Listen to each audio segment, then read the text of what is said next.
looking for how to fix system UI is not responding or system UI keeps stopping or system UI has a stopped problem. In this video, I show you how to fix system UI is not responding, system UI keeps stopping or system UI has a stopped problem. For solving this problem, go to settings, then go to apps, then go to see all apps. Now click on three dot menu, click on show system app.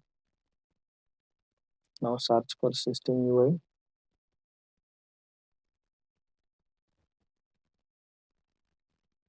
Click on system UI. Click on storage and cache. Click on clear cache. Click on force stop. Now search for Google Play service. Click on Google Play service. Click on storage and cache. Click on manage space. Then click on clear all data.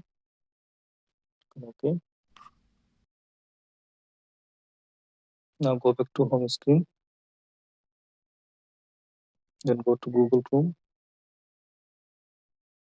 Search for Google Play service. Click on first link. Now update Google Play service if available any update. Now restart your phone. After you restart your phone, I hope that this method fixes system UI is not responding or system UI keeps dropping problem. Thanks for watching.